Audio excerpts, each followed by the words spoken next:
Okay, people, hi, it's Angie from angeluscaches.org. My YouTube channel's very shadow banned, so please go subscribe to my blog, angeluscaches.org. I'm retired, but there are certain connections that I feel are from God, and anything to do with God is, to me, is not work. It's just telling the truth, and you shall know the truth, and the truth will set you free.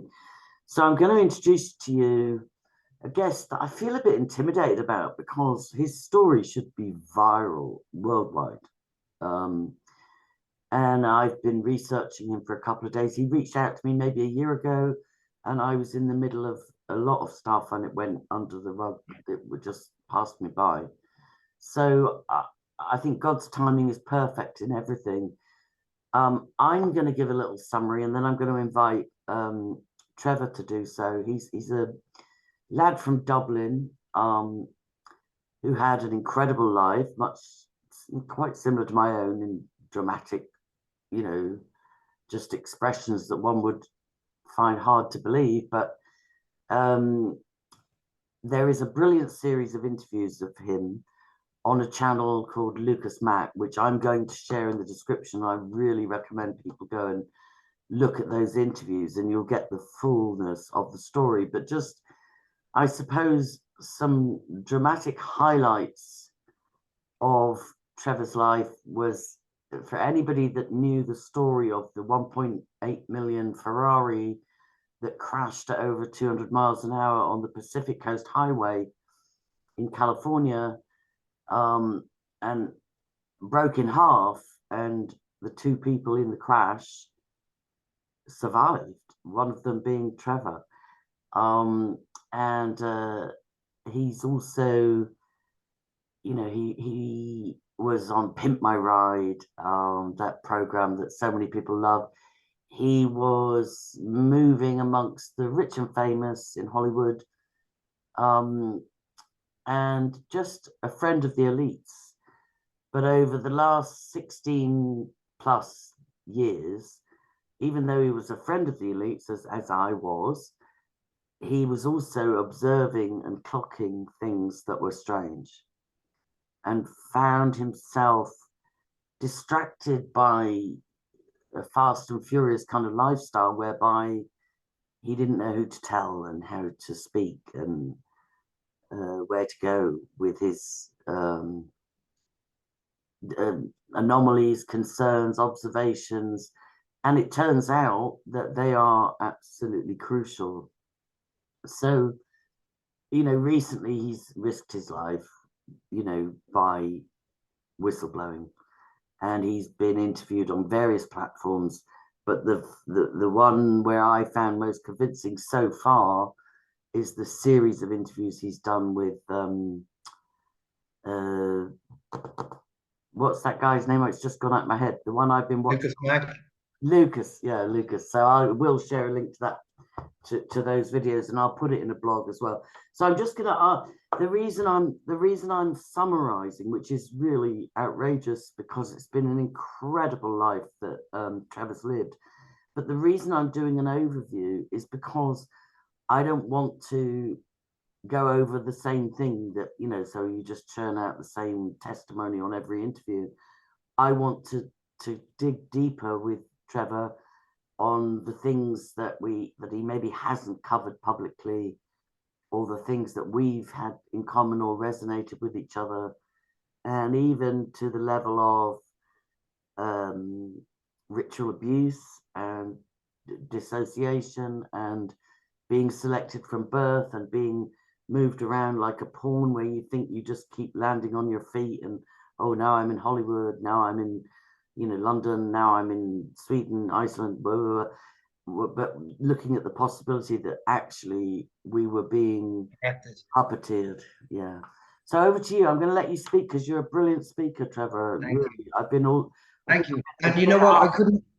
I couldn't have put it better myself. That was an amazing intro. Thank you. Yeah, it's very hard to know where to start with this stuff. And every time you get on one of these podcasts, you're thinking to yourself, what's the most important thing that everybody needs to hear right now? You know, so where can I take it? But basically, I'm Irish. I grew up in Dublin. I went to Los Angeles when I was 20 to pursue a career in music. And not long after I got to LA, I landed myself a job at West Coast Customs, which is the shop that does the cars for the TV show Pimp My Ride on MTV. So I transitioned from going out there to do music to heading towards a passion of mine, which was cars. And the owner of the garage that I worked in had a dream for a television series. And we've worked to help him realize that dream. And as soon as we got a television show, we were kind of rubbing shoulders with the elites of Hollywood and the elites of the music industry, athletes, billionaires, whatever. But Kobe Bryant was one of your clients, wasn't he? Who? Kobe Bryant. Kobe Bryant was one of my clients, yeah. He was originally being looked after by Ryan, the owner of West Coast Customs, and both of them had a bit of a fallout, and then I took over from there, and I was a go-between between the owner of West Coast Customs and Kobe Bryant, making sure that, you know, he was being looked after. So I met Kobe quite a few times. I've been to his house, I've met his wife, his children. You know, I knew them. I didn't know them well, but I knew them, you know, I knew them well. And when he died, and when I saw everything that was going on with everything with him, I just believed. I didn't feel like he was dead. I start researching the helicopter crash. You know, the helicopter had been rewrapped a different color, but when it crashed, it was the color that it was before it was supposedly rewrapped. So maybe it wasn't even the same helicopter, and he had his 13-year-old daughter with him. You know, that famous number. And yeah, it was crazy. And there were obviously in those circles, and I remember there was different cars that I had belonged to Kobe, and I remember one of them, every time they'd give me that car, they would lock the trunk in it, the boot. They always locked the trunk and took the key of the trunk and just gave me the key of the car. And it was a Mercedes S-Class, but I had the plastic key, but I didn't have the slide that goes into it that opens the boot, which is strange. Yeah, it's strange. I sent you a link, and you can maybe watch it whenever you get time. It's a guy from the UK who went to Hollywood and then went to Mexico, and he has a channel called The Illusion, and he does a lot of decoding, particularly around the Kobe Bryant thing. So right. It might be interesting to you, yeah. Yeah, and it's funny, I was around Britney Spears as well when she had her meltdown in 2007. I was kind of connected to her through a guy she was dating at the time. Adnan Galib was his name.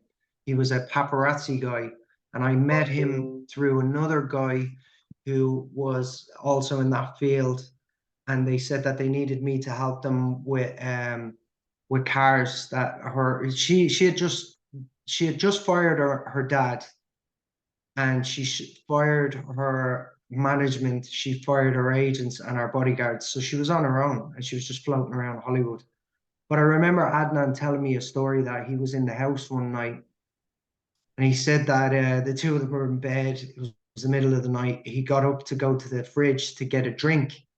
He said he opened the fridge and there was no water in it. There was nothing in it, but there was a can of open Red Bull. So he said he saw the can and it was the only thing he saw in it to drink. So he was like, fuck it, I'll just drink that. And he drank it. And he said about half an hour after that, he was off his head. He said that he thinks that there was methamphetamine in it. Wow. And he said, here's a name that I'm going to drop that nobody's talking about, and I think it should be looked at. There's a guy by the name of Sam Lufty, SAMLUFTI. And Sam Lufty shows up when Britney has her meltdown. He shows up when Lindsay Lohan, who I also know has her meltdown. And he also shows up when Paris Hilton had her meltdown when she was in the back of that police car being arrested and driven away in Hollywood. and I know Paris Hilton too. And Adnan told me that Sam Lufty had taken $60 million out of Britney's account, that he was acting as her manager in the absence of her parents and her management team, and that he was, you can Google him. I was only Googling him last week to see if I could find him online. And there's videos of him with Britney. Britney's obviously in this. Britney's off her fucking face. And he's driving around with her in Hollywood and acting like he's looking after her. But I think he's like an MKUltra handler. It sounds very much like it. Yeah. and I think the paparazzi are as well, because you know, I've gone into it in some of my other interviews. People can look back at Lucas Mack, and I've done two or three interviews with Nicholas Benjamin, where I talk about my background in Hollywood and the people I was around. And Sam Lufty stood out to me back then because I was hearing about him from the shadows, but yet you would never really see him on TMZ and things like that. And I was thinking that people really needed to look into him. But let me just ask this, because one of the way that handlers are inserted, especially in America, is because it's a melting pot. So, for instance, Sam Lufty, you know, what nationality was his family background?